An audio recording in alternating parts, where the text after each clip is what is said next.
And that's what's important. And I'll tell you, I can't stand up here and actually lean towards one party or the other because of Hatch Act violations, but you all know where I lean. But I need you guys to really be aware. Listen, there's all kinds of back and forth a lot of times during the primary elections. At the end of the day, if your primary candidate didn't win, you need to get behind the one that did. That's what hurts us, and that's what's hurt us a lot of times. I firmly believe we could have ended up with 2 senators instead of just 1, or half of 1, or 1. You know what I mean? And yeah, I mean, we got it, because I'll tell you what, it's going to be rough. It's not going to be easy. We know it's not going to be easy, because just like a lot of individuals were hitting the polls because they liked President Trump's message, I guarantee you there's going to be a lot of individuals that are going to be hitting it because they're upset. And that is something that we need to be able to offset. There's no one out here, I guarantee you, I don't care how big of a Trump supporter you are or you think you are, none of you here need President Trump to win more than I do. And I'm going to tell you why. Because I've been on the news. Because I've been attacking the policies. Because I've been attacking a lot of individuals. And there are a lot of them embedded in my agency. And the minute he doesn't win, I have the biggest target on my back. And I know that. And I realize that. And that's why it's so important to me. And we see it all the time, There's a lot of back and forth within our own agency. There's a lot of individuals within our agency that are still there. Thank goodness some of them are leaving now. And I know whoever gets a hold of this is going to say, Art, I can't believe you said that, but I'm going to go ahead and get in trouble anyway. So I might as well say it. I'm pretty glad that Commissioner McElhenney is gone, to be honest. I don't think he did the agents any favors. I don't think he did anyone any favors. He's someone that was appointed by the Obama administration, and he'd been there this entire time. He is kind of the reason we had catch and release, which is horrible. One of the other policies that were there under him, which I think we're still suffering because of it, is if the police department would pull over an illegal alien and they had no priors, what they would do is they would call Border Patrol, they would check their record, and then we would just release them back into the country. We wouldn't do anything else about it.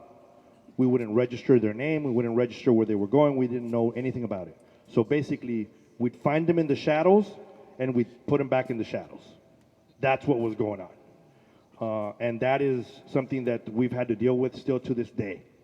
I want to talk to you guys a little bit of why sanctuary cities are so dangerous. And I know you guys sometimes don't have to deal with it, but I want you guys to understand that way. When you have somebody that's pro-sanctuary cities, you need to have all the tools in your bag so you can argue their reasoning. And that's what I want to give you.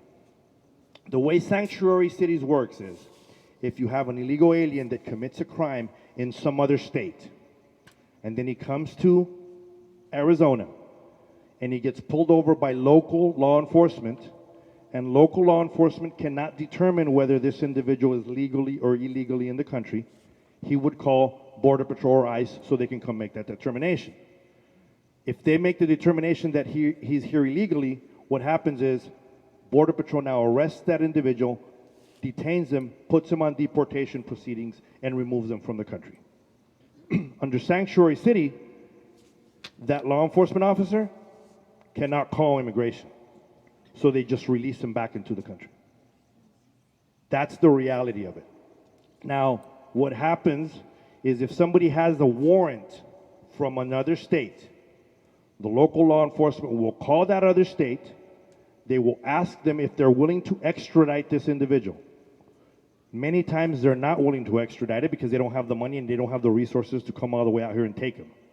So when that other state says, no, we cannot extradite him, he gets to be released in the country. That's where the problem is. And I'll tell you why it's a problem, because you guys heard of the child separation.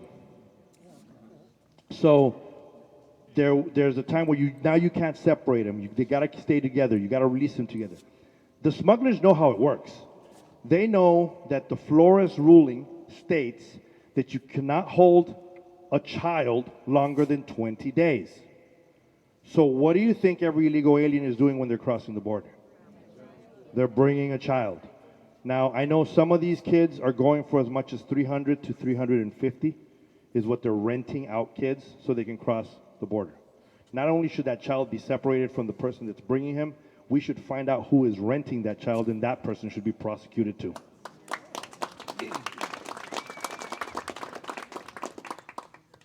So we've gotten, at times, individuals that have serious crimes that they've committed in another state. Us ourselves, okay? But they're here with a child. So what happens is we are stuck in a position where we now need to call that other state and find out if they're willing to come pick him up for his crime. If the other state says no, because this individual has crossed into the United States illegally with a child, I could only hold them 20 days. And I got to release him into the United States also. That's the reality of what's going on. That's the stuff that a lot of people don't tell you. That's the stuff that you see, you know, the people with the gimmicks on TV saying, oh, yeah, we're against this. We want the wall. Yeah, yeah. Yeah, but give me all the facts, man, because at the end of the day, when we're there arguing, or you guys are arguing with, you know, your left-leaning friends, they're saying, well, why do you need the wall? Why do you need the wall? And they're going to give you, if you build a 20-foot wall, they'll bring a 21-foot ladder. Yeah, I've heard all that before. What I always ask these people, and I don't care if you're leaning to the right or leaning to the left, everyone goes to Walmart. You all may not get pictures of yourselves in Walmart, but you all go to Walmart. Don't be lying to me. You've all been there. And if you ask right-leaning or left-leaning, you're going to get the same answer from this question. When you get out of that car and you go inside, do you lock your car? Do you lock your car doors? When you left your home today, did you lock your home? Why'd you lock it? Somebody could still break in. So why'd you do it? Right? Exactly. And that's what you can tell your left-leaning friends. Because at the end of the day, you don't wave a white flag. You don't just give up. I get asked that question all the time because of me working on the reservation. For the longest time, I would apprehend illegal aliens coming into the country, and if they had less than 400 pounds, I had to release them. Because the Attorney General would not prosecute anyone under 400 pounds. In dope, not in weight, just so you guys. Let me clarify that one. Because I saw some confused faces out there like, what? So if you're a big person, you don't get deported? No, it's if you're carrying less than 400 pounds. But that's a problem, you know, and I would see it all the time. And I remember when I first entered the patrol, there was a chief there, and he had an all-hands meeting, and he wanted to talk to everyone. And somebody right away said, anyone got questions? And he raised his hand. He said, I got a question. I said, what's your question? And they said, how come if we arrest individuals with less than 400 pounds, we don't detain them, we let them go? And the chief looked at everyone and he says, that's not happening.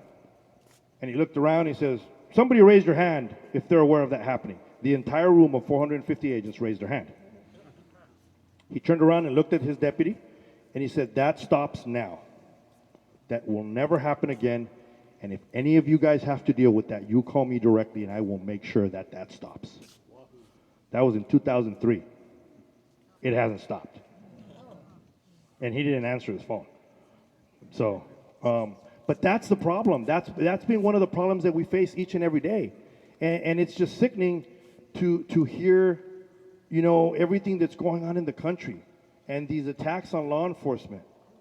You know, I've been out there working for the longest time on the reservation, and I seriously believe that, you know, the people on the reservation showing me their middle finger is their way of saying hello to me now. I find that normal now, because that's what they do. You know, I've been followed to my home by people. I take all kinds of different routes in order to get home sometimes. But then you take the endorsement of President Trump. Never in my wildest dreams,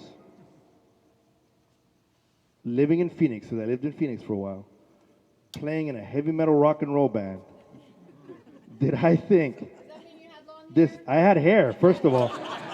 Forget the length. Forget the length, Kelly. Let's talk about I had some hair. And did I think I was going to be where I'm at or do what I'm doing? Never when we did the endorsement did I think we'd be here. The endorsement was originally started by Hector Garza of Laredo Sector. And then President Trump came to Arizona and he reached out to us. And, you know, I didn't endorse, and I've said this before, I had talked to Brandon Judd, who is essentially my boss. And he said, well, we can't do endorsements, can't do any endorsements. We got to wait. It's the primaries. We have to have meetings. And I said, okay, because I got to respect the boss. So my local being the largest in the country, I didn't want the membership not to know what happened, but I didn't want to defy the president, my boss at the time, which is still Brandon Judd. So what I did is I wrote a little email, and I said, it's been a long-standing practice by this local not to endorse anyone in primaries. However, if I could endorse someone, let me tell you guys about Donald Trump. And I went on about my experience with Donald Trump.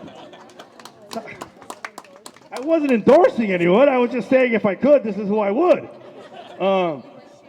I was sharing my knowledge. And all of a sudden, every single media you can think of in the country started calling. And Brandon Judd calls me and he says, what did you do? And I said, nothing. I followed your orders. You said don't endorse, and I didn't endorse. I just said if I could endorse, this is who I would endorse. But I didn't endorse anyone. It's too late by then.